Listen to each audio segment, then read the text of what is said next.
Hello friends, स्वागत है आपका मेरे YouTube चैनल हिंदी कानूनी जानकारी में। आज हम बात करेंगे सीआरपीसी की धारा 181 के बारे में। यदि आप सीआरपीसी से रिलेटेड पिछली धाराओं का अध्ययन करना चाहते हैं तो आप यहां पर क्लिक करें।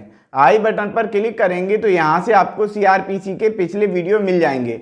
हम बात करते हैं सीआरपीसी की धारा 181 के बारे में। ये कहती है कि कुछ अपराधों की दशाओं में विचारण का स्थान, यानी कि यहाँ पर कुछ अपराध बता दिए गए हैं। वैसे यदि अपराध किए जाते हैं तो फिर विचारण का स्थान कौन सा होगा, यानी कि कहां पर ट्रायल होगा, मामला कहां पर चलेगा, किस कोर्ट में चलेगा, इससे संबंधित यहां पर बात की गई है।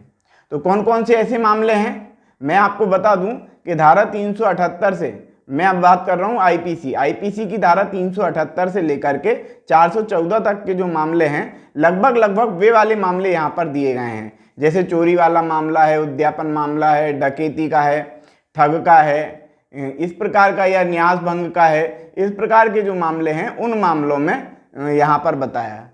तो किन मामलों में यहाँ पर बताया गया है, तो पहला पॉइंट दिया गया है ठग होने के, या ठग द्वारा हत्या किए जाने के, या डकैती के, या डकैती द्वारा हत्या किए जाने के, या डकैती की टोली का सदस्य होने के, या उसकी, या पुलिस अभिरक्षा से, या जेल अभिरक्षा से, जेल की अभिरक्षा से निकल भागने वाले व्यक्ति पर, कहां पर व्यक्ति यदि ऐसा है जिसने इस प्रकार का अपराध किया है, जेल से निकल भागा हो, डकैती की हो, ठग हो, डकैती से हत्या की हो, ठग में हत्या कर दी हो उसने किसी व्यक्ति की, इस प्रकार का यदि कोई कार्य किया गया है तो यहां पर सीधा सीधा लिख दिया गया क्या, कि विचारण ऐसे न्यायालय द्वारा किया जाएगा। विचारण यानी कि ट्रायल, तो ट्रायल ऐसे मजिस्ट्रेट द्वारा, ऐसे न्यायालय द्वारा किया जा सकता है जिसकी स्थानीय अधिकारिता के अंदर ऐसा अपराध किया गया है।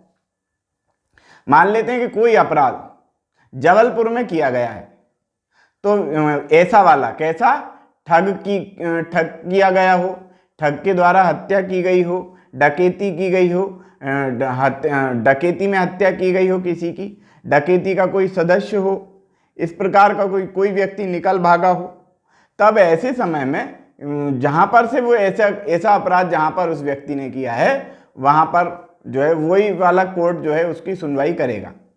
यानी कि विचारण का न्यायालय कौन सा होगा, जिस स्थान पर अपराध किया गया है। पॉइंट नंबर 2 कहता है कि किसी व्यक्ति के व्यपहरण, व्यपहरण या अपहरण क्या होता है भैया, ये होता है किडनैपिंग।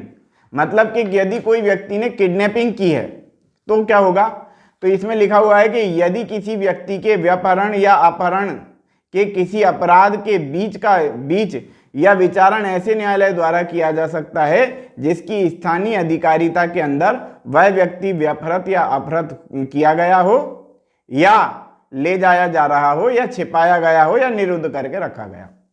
यानी कि 3-4 बातें बता दी। यहाँ पे क्या बता दिया कि उसको किडनैप जहां पर किया गया उस स्थान पर भी जो है विचारण हो सकता है, यानी कि मामला चल सकता है, प्रकरण चल सकता है। और कौन से, जिस स्थान से ले जाया गया हो उस स्थान पे भी चल सकता है मामला, जिस स्थान पे छिपाया गया हो उस स्थान पर भी जो है प्रकरण चल सकता है, ट्रायल हो सकती है उस जगह पे भी। और जहां पर निरुद्ध करके रखा गया हो, यानी कि जहां पर किडनैप करके रखा गया हो, ऐसे स्थान पर भी विचारण किया जा सकता है, ट्रायल किया जा सकता है।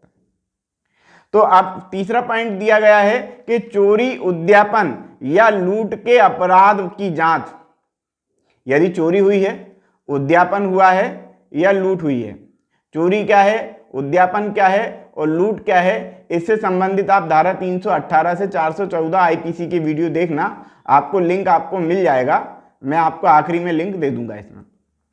तो क्या है कि जांच, चोरी, उद्यापन या लूट के अपराध की जांच और विचारण, यानी कि ट्रायल, इंक्वायरी और ट्रायल, इंक्वायरी यानी जांच और ट्रायल यानी विचारण। तो इंक्वायरी और ट्रायल ऐसे न्यायालय द्वारा किया जा सकता है जिसकी स्थानीय अधिकारिता के अंदर अपराध किया गया है, या चुराई हुई संपत्ति अपराध के विषय हैं, और उसे ऐसा करने वाले व्यक्ति द्वारा किसी व्यक्ति के कब्जे में पाई गई है, संपत्ति, चुराई हुई संपत्ति जानते हुए, विश्वास रखने का कारण रखते हुए प्राप्त की गई है। यानी कि यहाँ पर 3-4 चीजें बता दी। किसी व्यक्ति ने चोरी की है, उद्यापन किया है या लूट की है।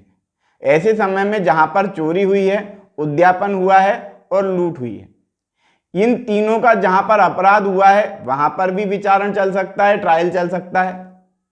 जांच और ट्रायल दोनों ही, यानी इंक्वायरी और ट्रायल दोनों ही वहां पर चल सकते हैं। कहां पर? जहां पर चोरी हुई है, उद्यापन हुआ है या लूट हुई है। इसके अलावा में चोरी, उद्यापन या लूट से संबंधित जो वस्तु है, जो संपत्ति है, जिस व्यक्ति के पास पाई जाती है, जिस स्थान पर पाई जाती है, वह उस क्षेत्र में भी, उस न्यायालय के क्षेत्र में भी विचारण किया जा सकता है। मान लेते हैं कि कोई चोरी हुई। अब चोरी करने के बाद, चोरी कहां पर हुई? चोरी हुई जबलपुर में, और व्यक्ति भाग गया। व्यक्ति कहां भाग गया? व्यक्ति पहुंच गया ललितपुर में। तब ऐसे समय में चोरी जो है, चोरी की जो संपत्ति है वो कहां से कहां तक पहुंच गई? वो पहुंच गई जबलपुर से और ललितपुर। अब ऐसे समय में मुकदमा कहां चलेगा? तो ये यहां पर विचार करने वाली बात है कि ट्रायल कहां होगा। तो ऐसे संबंध में ये बताया गया कि वहां पर जबलपुर में भी चल सकता है इसका मामला, और ललितपुर में यदि किसी व्यक्ति के पास चुराई गई संपत्ति पाई गई है तो वहां पर भी चल सकता है। किसी व्यक्ति के पास ऐसी संपत्ति पाई गई है जिसको वो ये जानता था कि चोरी की गई संपत्ति, ऐसी वस्तु को उसने अपने पास रखा हुआ है, और वह व्यक्ति जबलपुर में नहीं है, वो ललितपुर में। तो ऐसे समय में ललितपुर में भी केस दर्ज किया जा सकता है। यानी कि चुराई हुई संपत्ति जहां से चोरी हुई है वहां पर भी केस चल सकता है, जहां पर पाई गई है वहां पर भी केस चल सकता है, और जहां पर यह जानते हुए रखी गई है, कब्जे में ली गई है कि ये चुराई हुई संपत्ति है, वहां पर भी केस चल सकता है। तो यहां पर सीधा सीधा ये बता दिया गया कि चुराई हुई संपत्ति के मामले में कहां पर केस चलेगा, चुराई हुई या उद्यापन की गई या फिर लूट में आई हुई। इस प्रकार से नंबर 4 बताता है कि आपराधिक दुर्विनियोग या आपराधिक न्यास भंग। आपराधिक न्यास भंग यानी कि कॉन्ट्रैक्ट का जो भंग हुआ है, कॉन्ट्रैक्ट जो है, दो व्यक्तियों के बीच में कुछ कॉन्ट्रैक्ट हुआ था, वह कॉन्ट्रैक्ट किसी व्यक्ति ने भंग कर दिया, तो अब मुकदमा कहां चलेगा? तो यहां पर यह बताया गया कि आपराधिक दुर्विनियोग या आपराधिक न्यास भंग के किसी अपराध की जांच या विचारण ऐसे न्यायालय द्वारा किया जा सकता है जिसकी स्थानीय अधिकारिता के अंदर ऐसा अपराध किया गया, या उस संपत्ति को जो अपराध का विषय है कोई भाग अभियुक्त व्यक्ति द्वारा प्राप्त किया गया है या रखा गया है, अथवा उसको लौटाया जाना या लेखा दिया जाना अभिप्रेत है। कहां कहां पर चल सकता है मामला? आपराधिक दुर्विनियोग हुआ है या आपराधिक न्यास भंग हुआ है।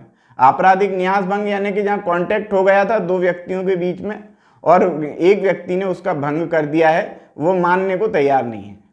आपराधिक दुर्विनियोग यानी कि किसी संपत्ति को जबरदस्ती रख लिया गया किसी व्यक्ति के द्वारा, अब वो लौटा नहीं रहा।